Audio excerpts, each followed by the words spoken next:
Philosophe du futur. Philosophe du futur. Philosophe du futur. Philosophe du futur. Rencontre internationale de philosophie. Rencontre internationale de Pour les philosophie. jeunes. Une fois que j'ai la balle, qui se demande va-t-il la mettre?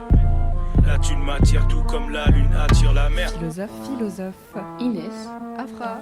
Dia. Cléo. Philosophe du futur. Bonjour, je m'appelle Ali. Bonjour, je m'appelle Dave. Je suis de Paris, j'ai 17 ans. Bonjour, je m'appelle Ange, j'ai 17 ans. Bonjour, je m'appelle Binta, j'ai 19 ans, je viens de Bruxelles. Bonjour, je m'appelle Marcella, j'ai 19 ans. Bonjour, moi c'est Dia, j'ai 20 ans, je viens de Paris. Bonjour, je m'appelle Afra, je viens de Aubert. Bonjour à tous, je m'appelle Wassim, j'ai 19 ans et je viens de Bruxelles. Je m'appelle Kaysan, j'ai 14 ans et je viens aussi près de Bruxelles. Bonjour, je m'appelle Nassirou, j'ai 19 ans et je viens de Bruxelles. Bonjour, je m'appelle Khadija, j'ai 20 ans et je viens de Bruxelles. Bonjour, je m'appelle Victoire, je viens de Bruxelles et j'ai 18 ans. Je m'appelle Gisèle Patanvou, j'ai 16 ans, bientôt 17 ans et je suis d'Aubervilliers. Bonjour, je m'appelle Pétrolière Malanga Duboudou, j'ai 15 ans, 16 ans mardi du coup, et j'habite à Aubervilliers. Bonjour, moi je m'appelle Grace Mbunga, j'ai 18 ans et j'habite à Crouenne. Bonjour, je m'appelle Fatoumata, j'ai 16 ans et bientôt 17 ans et je viens d'Aubervilliers. Donc aujourd'hui on se rencontre vraiment, c'est la première rencontre. Ça c'est l'année 1 du projet. Normalement on se rencontre après un cheminement. Vous êtes venus à Paris, bienvenue. On vous accueille, vraiment bienvenue, on vous accueille. On est ici à QJ, qui est la maison de la jeunesse de Paris. Et puis, voilà, on est au cœur de la ville et cet endroit vous appartient, appartient à la jeunesse. Et la philosophie donne accès à ça aussi. On a tout d'abord cherché plusieurs questions philosophiques. On les a étudiées. Tout d'abord, on se les a posées. Puis on a commencé à argumenter tous ensemble. Chacun donnait ses idées, on les écrivait toutes sur des post-it et après on les collait sur un tableau. Et puis chaque question qu'on se posait individuellement, on se les posait à ce moment-là collectivement. Puis après, à l'issue de ça, on a choisi vraiment deux grosses questions qui reprenaient un peu tous ces ateliers. À la fois les questions de société, la question de l'éducation, du soin, etc. et du corps, et des corps. Est-ce que le corps social peut être interprété comme le corps à soi, quoi. Il y a des personnes qui vont avoir une intelligence plus sociale, tandis que d'autres personnes ils vont plus être compétents, on va dire, dans le milieu scolaire. Parce que combien de personnes, on va dire, une fois arrivés en cours ou dans les écoles, tout ça, on les considère comme des cancres. Alors que quand ils sont en dehors de l'école, ils sont très intelligents. Ils ont une culture générale déjà qui est plus vaste que le premier de la classe. On va les coller une étiquette, du coup l'étiquetage, et on va leur dire lui il est comme ça. On ne va pas chercher à savoir ce qu'il y a au fond de lui. Du coup, quand on se donne cette image, à chaque fois il va faire un truc, lui il est comme ça, on dit plus. Alors que... Parfois, là tu as dit par exemple, il va faire quelque chose et on va lui coller une étiquette. Mais honnêtement, dans les écoles, en tout cas chez nous, parfois, tu peux même ne rien faire, mais juste on sait que tu as un petit rebeu, tu as un renoir et tout. Par rapport à ta couleur tu seras automatiquement, tu vois, mis un peu en mode lui c'est le camp. Alors que tu n'as rien fait peut-être, tu vois. Mais aussi, il y a un truc que moi je voulais rajouter, parce que là, depuis, on parle genre, de ce qu'on apprend à l'école, ce qu'on nous apprend dans la famille. Vous ne pensez pas aussi que genre il y a une certaine éducation du savoir-vivre en dehors de tout ça? Genre, juste par exemple, le fait de grandir dans un quartier. Nous, on n'a pas de banlieue, mais on vient des quartiers. Mais je pense qu'il y a certaines choses qu'on apprend du coup aussi dans les quartiers. Et ça, c'est en dehors du cadre familial, c'est en dehors du cadre scolaire. Et il y a un certain savoir-vivre qu'on nous apprend aussi là-bas, vous ne pensez pas? L'idée qu'on a eue, qui était un peu nouvelle à l'époque, c'était de travailler avec des jeunes qui étaient encore en train d'étudier la philo. Donc des Master 2, des doctorants, et de les mettre en lien avec des jeunes qui parfois avaient à peu près le même âge, mais qui étaient dans d'autres contextes. Et donc de faire cette rencontre complètement au sein d'une génération, mais de gens qui réfléchissaient autrement à des questions de société. Quand on a parlé d'inné, on a fait le lien avec ce qui était génétique. Et donc, si on reste que là-dessus, ça pose la question, en fait, est-ce qu'il y a des gènes de Et tu ne penses pas qu'il faut quelqu'un dans le groupe, ou bien dans n'importe quelle situation qui recadre un peu... Non, parce qu'après, il y aura des personnes qui vont se sentir exclues. Non, mais en quoi cette personne-là va le juger d'une personne compétente pour juger... Être chef et un leader, c'est pas Pour moi, personnellement, c'est pas la même chose. La question, c'est est-on chez soi dans son pays. Donc on est un peu en train de débattre. Est-on chez soi dans son pays? Et aussi la question, est-ce que je peux faire tout ce que je veux chez moi? La question de la liberté aussi. Parce que cette question-là, on l'a posée, mais on a ressorti 5 autres questions qu'on va traiter de différentes manières, mais qui sont tout autant liées à cette question. Tu t'inscris dans cette continuité-là, il y a l'histoire d'avant toi, il y a l'histoire des ancêtres, de la culture qui était avant toi. Et il y aura l'histoire d'après, de toi, comment cette culture-là... Une fois que tu vas répondre à cette question, ce sera ton point de départ de ta première thèse. Non.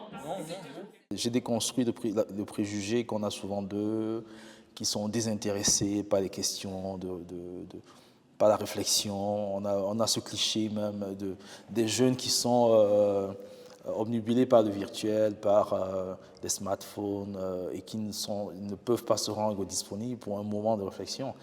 Et leur présence, et surtout leur présence régulière, leur investissement dans les activités, a aussi, je dois l'avouer, déconstruit ce préjugé que j'avais aussi. Je me disais, est-ce qu'il vient grand? Si on était parfois d'accord sur le contenu, ils avaient quand même une façon assez spécifique d'amener la réflexion qui semblait assez concrète, vraiment terre à terre, mais d'une pertinence inouïe, quoi. Philosophe du futur. Philosophe du futur. Une fois que j'ai la balle, tout le monde va-t-il la mettre? La thune m'attire tout comme la lune attire la mer. Philosophe.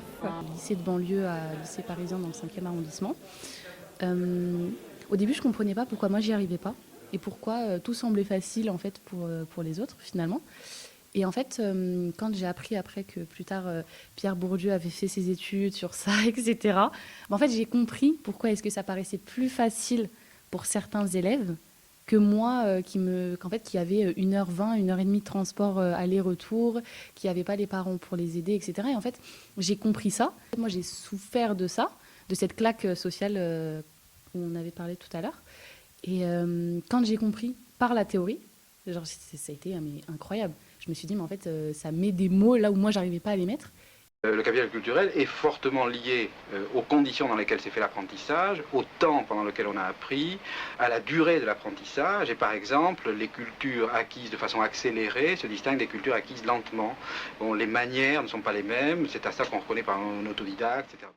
D'une part, après, j'ai appris, en fait, et j'ai intériorisé cette théorie, et je me suis dit, ah ok, ça existe, et j'en ai pris conscience. Et après, une fois qu'on en a pris conscience, c'est là où on peut commencer le combat en fait. Moi je m'appelle Inès, j'ai 18 ans, je suis en première année de licence de lettres et d'où je viens du 93 donc à Sevran et j'ai décidé de participer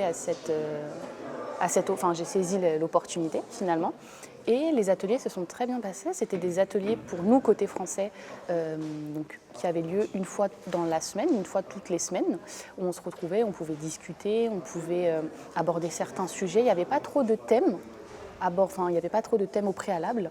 Le but c'était vraiment de se rencontrer, savoir qui on est. On a eu il y a quand même certaines thématiques qui sont ressorties de la discussion.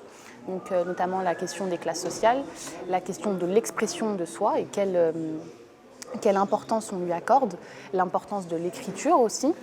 Et c'est toutes ces thématiques-là qui m'ont permis de réellement rencontrer les personnes avec lesquelles j'ai pu travailler. Et étant donné que moi, ma formatrice, elle faisait déjà de la radio, je me suis dit que c'était plutôt intéressant justement, on s'était dit plutôt que c'était intéressant d'utiliser cette chose-là et d'en faire un podcast. Pour en revenir à la philosophie, c'était le meilleur moyen pour nous de délimiter nos discussions afin de vraiment traiter tous les sujets et pour intéresser les gens, pour voir comment est-ce qu'on avait raisonné, pensé et qu'il y ait vraiment une discussion et même des contradictions même à ce qu'on avait dit dans l'enregistrement et ce qu'on présentait aujourd'hui du coup. Je me suis rendu compte à plusieurs reprises que je connaissais vraiment pratiquement aucun sujet. Quand je me retrouve entouré de personnes qui... Ah, mais c'est vrai. Mais comment ça que tu connaissais aucun sujet? Comparé à certaines personnes ouais. qui maîtrisent un domaine sur le bout des doigts, ce qui a fait que je me suis démarqué et qui a fait que j'ai pu poser justement mon avis, c'est de parler avec sincérité. La philosophie, j'en fais pas à l'école, j'en ferai que l'année prochaine en terminale. Et du coup, je voulais un peu découvrir cette année c'est quoi la philosophie, parce qu'on entend vaguement parler, on sait qu'il y a des grands philosophes comme Aristote. Et je pense que tout le monde entend parler, mais on ne sait pas ce que c'est la philosophie en même temps. Des gens, ils ont des avis controversés. La philosophie, c'est dur. La philosophie, des fois, pour certains, la philosophie, c'est facile, il suffit d'argumenter. Mais moi, je voulais savoir réellement qu'est-ce que c'était. Et j'avais un a priori en arrivant, et j'ai pu découvrir grâce aux ateliers ce que c'était la philosophie, en fait. J'ai découvert le fait que grâce à des sujets ou à des réponses, à des solutions à des problèmes, on puisse conceptualiser, trouver une solution en gros qui va répondre à tout un problème pour toute une catégorie de personnes. Et j'ai trouvé aussi les manières de répondre à des problèmes, c'est-à-dire répondre objectivement, subjectivement, répondre par thématique, le oui ou le non, de répondre aussi par définition, savoir définir un sujet avant d'y répondre. Et du coup, c'est toutes ces méthodes-là. On était vraiment dans la méthode de philosophie que dans la philosophie en elle-même. On n'a pas beaucoup parlé des philosophes, en fait. On était plus dans la méthode, comment répondre philosophiquement à un problème, plus que dans l'apprentissage de la philosophie comme elle était avant, quoi. Avoir des éléments pour pouvoir débattre, c'est beaucoup. C'est beaucoup pour pouvoir construire une argumentation raisonnée et raisonnable, c'est beaucoup.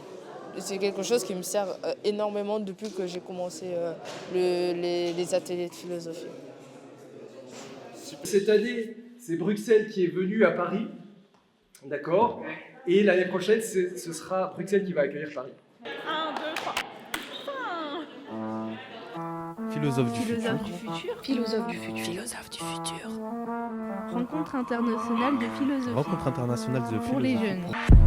Une fois que j'ai la balle, qui te demande va-t-il la mettre? La thune m'attire tout comme la lune attire la mer. Philosophe. Inès. Afra. Dian. Cléo. Philosophe du futur.